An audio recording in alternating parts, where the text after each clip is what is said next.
Arsenal are now looking at Kingsley Coman. This could be the forward Arsenal want. This could be the signing Arsenal make. He brings Champions League experience. He brings Bundesliga experience, Serie A, Ligue 1. He's played in 3 of the top 5 leagues. But is he what Arsenal need? We're going to break that down. We're also going to be talking about Eddie Nketiah. Will he be joining Marseille or not? We're going to break that down. But more importantly, 89.9% of everyone who watched yesterday's video was not subscribed to the channel. So what are you waiting for? Genuinely, what are you waiting for? The road to 20,000 is well and truly on. You know, we are less than 300 subscribers away from 19,000. So big up to every single one of you. Drop a like. If we could get 1,000 likes again for the 10th time this month, that'd be absolutely glorious. Get down, drop a like. Let me know your thoughts. Eddie Nketiah, Kingsley Coman, Victor Osimhen, Victor Gyökeres. What is going to happen in the remainder of this 2/3 weeks? Please let me know. And we're going to start off by you guys dropping a like. Now, we're going to start off with Eddie Nketiah, because now it's looking likely that he will stay at Marseille. Fabrice Hawkins, who, when it comes to French, anything French, really, French football journalism, he is bang on the money. And it says Marseille abandon Eddie Nketiah pursuit for Eli Wahi deal. Now, Fabrizio Romano said a couple of hours ago that deal is going to materialize and he will become a new Marseille player. Eddie Nketiah, excuse me, will not be moving to Marseille this summer, it seems. The French club has been persistent in their attempts to sign the striker, who has found that regular football hard to come by at Arsenal in recent times. It then goes on to say, however, Marseille have now apparently decided not to match the Gunners' 30 million euro asking price for Nketiah. Instead, Fabrice Hawkins of French outlet RMC Sports reports that Olympique Marseille have now agreed a deal for Wahi from Ligue 1 rivals Lens. They will reportedly pay the 25 million plus bonuses, stupid advert, plus bonuses for Wahi. Now, Wahi only joined Lens from Montpellier for 35 million last summer, and there he is. It's looking likely that he will be a Marseille player in the next day or two. It's looking incredibly likely. Fabrizio Romano has come out and given us a transfer update with regards to that. In terms of Arsenal, it probably is a bit of a kick in the teeth that you're not going to be selling Eddie Nketiah. That was one of the players that Arsenal were desperate to try and get out the door to raise funds. Does this, however, have a domino effect because Eddie Nketiah is not going? Does that mean that Gyökeres is now not going to leave Sporting Lisbon? Well, all the reports, all the media, all the news, views and clues have come out and said that in order for Arsenal to sign Victor Gyökeres or a striker, they will need to get rid of Eddie Nketiah. Of course, he's a homegrown English talent.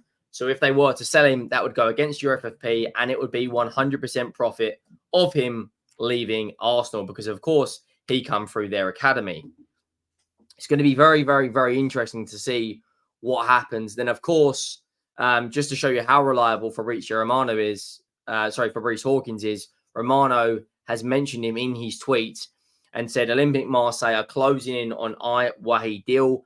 RC Lens agreement very close. Marseille working on final details. They didn't want to match the 30 million euro package for Nketiah. Green light from the player. 25 million euros plus add-ons offered to Lens, as Fabrice Hawkins reports. Anything to do with French football teams, French journalism, French media, anything to do with football in France, Fabrice Hawkins is the man. Now, what does this mean for Arsenal's remainder of their transfer window? Well, I think as it stands on the 12th of August, it's probably unlikely that Arsenal going for Victor Gyökeres. However, This could all change. All of a sudden, Arsenal could sell one or two players and then go and get the striker. Of course, he does have an incredibly high transfer value, around £84 million release clause.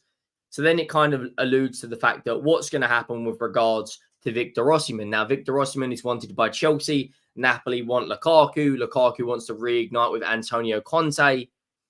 Could Chelsea get Victor Osimhen, get him over the line? Couldn't even speak then. Could they get Victor Osimhen over the line? Who knows? Potentially. Could Arsenal get him? Well, they're still heavily linked. But there is another player today that Arsenal have been linked with. And I have mentioned a number of times that I think it's more realistic for Arsenal to get a wide player rather than Arsenal to go out there and get a number 9. Now,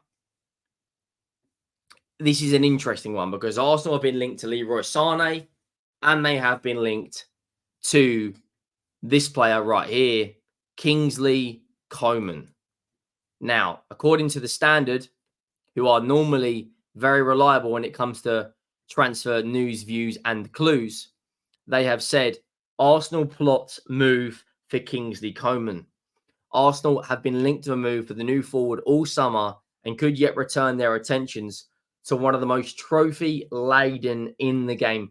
Do you know, last season, the 2023-2024 campaign was the first time in Kingsley Coman's career he has not won a trophy. Football Insider suggests that the Gunners are ready to launch a shock loan move for Bayern Munich star Kingsley Coman. Now, we're going to break this down. Is this going to be the best possible move for Arsenal? They were heavily linked with the likes of Pedro Neto. He is now, of course, a Chelsea player. He's won 2 Ligue 1 titles, 2 Serie A Scudettos, and 8 Bundesligas. He's won a Champions League in which he scored the winner against PSG a few years ago. His contract expires June 30th, 2027. He's part of the CIA-based limited agency. His last contract extension was January the 12th, 2022, and he has been at Bayern Munich since 2017. Now, is he what Arsenal need? Yes or no? He only played 17 games in the Bundesliga last season. So his availability is clearly not his best ability. 17 games, 3 goals, 3 assists. He played 27 games overall in all competitions. In the DFB Pokal, DFL Super Cup, Champions League, and the Bundesliga. Not their most prolific of players, but what he does have, which Mikel Arteta absolutely loves, is versatility. 13 games on the left, 14 games on the right. In terms of his Euro campaign, he played 15 minutes of one game, and that was it. Out of the entire 6 games, he played 15 minutes at the Euros. Let's look an even deeper dive at Kingsley Coman. Throughout his career, if you look at all seasons, every single game, he's played 169 times on the left, 118 times on the right, 10 as a second striker, 1 as an attacking midfield player, 9 times left mid, 6 times right mid. He's won an awful lot of trophies. He's played 326 games in his career.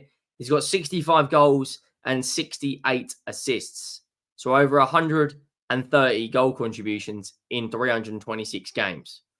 But if we look at the last 3 years, 2022-2023 campaign, he only played 35 games in all competitions. 2021-2022 season, only played 32 games. He is not the most reliable. He does pick up occasional injuries. Then you've also got to look at his transfer value is around 50 million euros. If it's a loan with an option to buy, I think that probably is going to be the best option for Arsenal.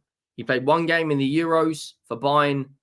I mean, when you look at how many games he's played he's never played more than 29 league games in a season.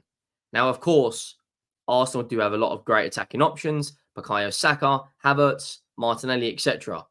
But 2016, 2017, only 19 league games. 21, 23 times in the last 10 years. He's only played 21 league games. Last year, he's least amount of league games in the last decade, and that was only 17. He's not a prolific goal scorer either. In these 10 seasons or 8 seasons, he has never got more than 8 goals. His assist numbers aren't that great either. In 2020, 2021, he had 15 GA in 29. His best goal return. I think Arsenal need a winger that's got a lot better output.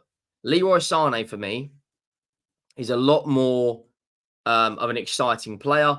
He knows Mikel Arteta. He understands Mikel Arteta's coaching methods because he was coached by him at Manchester City. For me personally, that signing makes a hell of a lot more sense than a Kingsley Coman.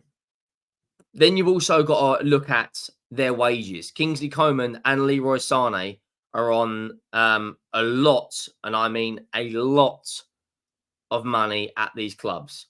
Leroy Sané is on around 360,000 euros a week. Kingsley Coman is on around 330,000 euros a week. When you look at his stats versus wingers, he's mostly compared to Gabriel Martinelli. When you look at his stats, non-penalty goals are not that high. Non-penalty XG is not that high. Total shots is not that high. Assists is not that high.